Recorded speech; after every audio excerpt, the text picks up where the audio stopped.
Chapter 5, Karma Sannyas Yoga. The Yoga of Renunciation. In this chapter, Sri Krishna compares Karma Sannyas Yoga, the path of renunciation of actions, with Karma Yoga, the path of work in devotion. He says, we can choose either of the two paths, as both lead to the same destination.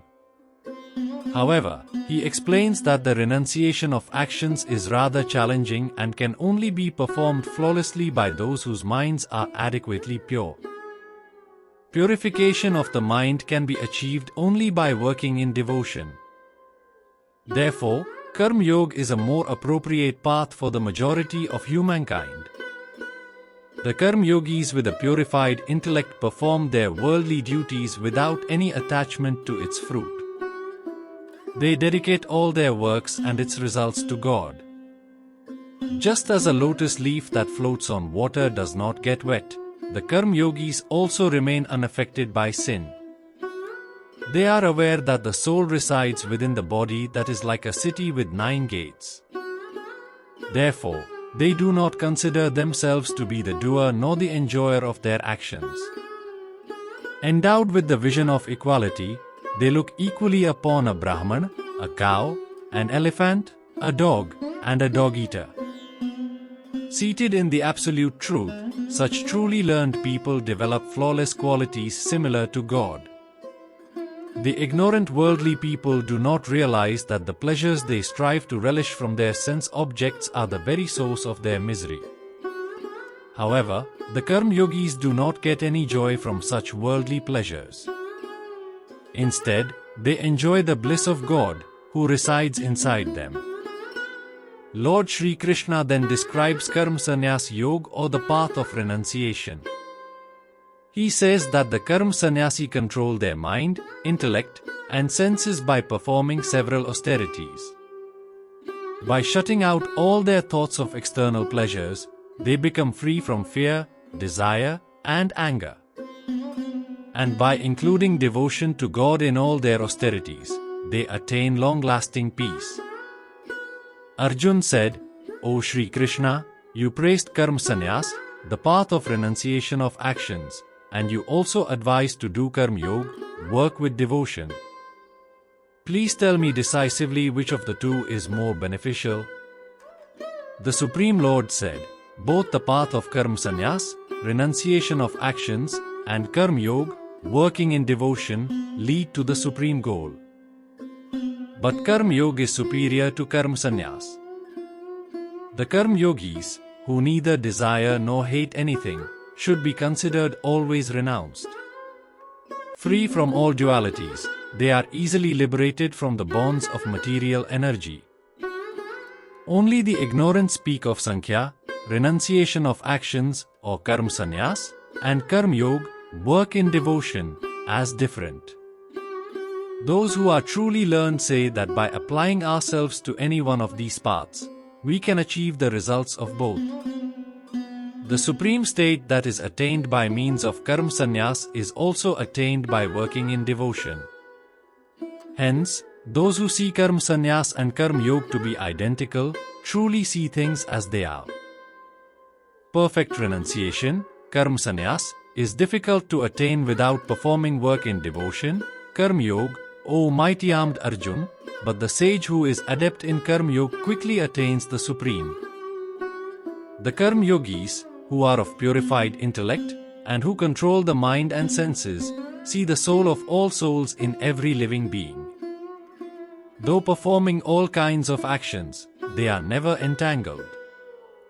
Those steadfast in Karma Yoga always think, I am not the doer, even while engaged in seeing, hearing, touching, smelling, moving, sleeping, breathing, speaking, excreting, grasping, and opening or closing the eyes. With the light of divine knowledge, they see that it is only the material senses that are moving amongst their objects.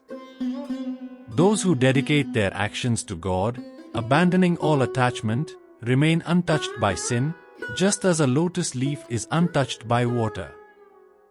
The yogis, while giving up attachment, perform actions with their body, senses, mind, and intellect, only for the purpose of self-purification. Offering the results of all activities to God, the Karma Yogis attain everlasting peace. Whereas those who, being impelled by their desires, work with a selfish motive become entangled because they are attached to the fruits of their actions. The embodied beings who are self-controlled and detached reside happily in the city of nine gates, free from thoughts that they are the doers or the cause of anything. Neither the sense of doership nor the nature of actions comes from God, nor does He create the fruits of actions. All this is enacted by the modes of material nature, GUAS. The omnipresent God does not involve Himself in the sinful or virtuous deeds of anyone. The living entities are deluded because their inner knowledge is covered by ignorance.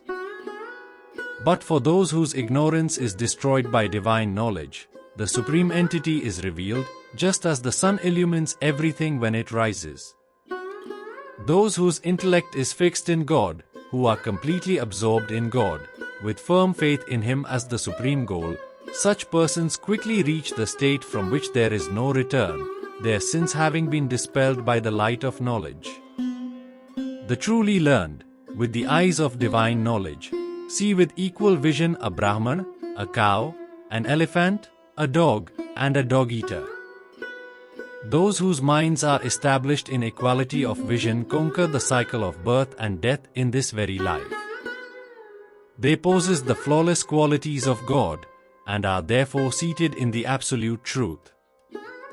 Established in God, having a firm understanding of divine knowledge and not hampered by delusion, they neither rejoice in getting something pleasant nor grieve on experiencing the unpleasant.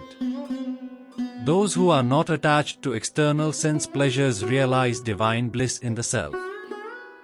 Being united with God through yoga, they experience unending happiness. Content with whatever gain comes of its own accord, and free from envy, they are beyond the dualities of life. Being equipoised in success and failure, they are not bound by their actions, even while performing all kinds of activities. They are released from the bondage of material attachments, and their intellect is established in divine knowledge. Since they perform all actions as a sacrifice to God, they are freed from all karmic reactions. The pleasures that arise from contact with the sense objects, though appearing as enjoyable to worldly-minded people, are verily a source of misery.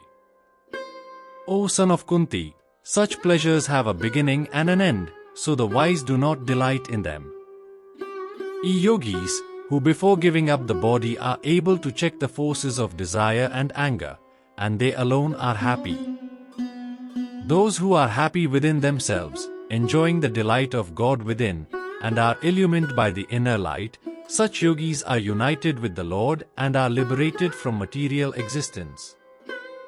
Those holy persons, whose sins have been purged, whose doubts are annihilated, whose minds are disciplined, and who are devoted to the welfare of all beings, attain God and are liberated from material existence. For those sannyasi, who have broken out of anger and lust through constant effort, who have subdued their mind, and are self-realized, liberation from material existence is both here and hereafter.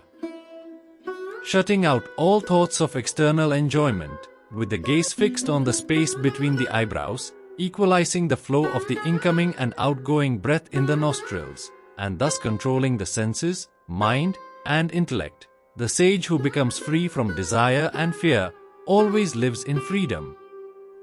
Having realized me as the enjoyer of all sacrifices and austerities, the Supreme Lord of all the worlds and the selfless friend of all living beings, my devotee attains peace.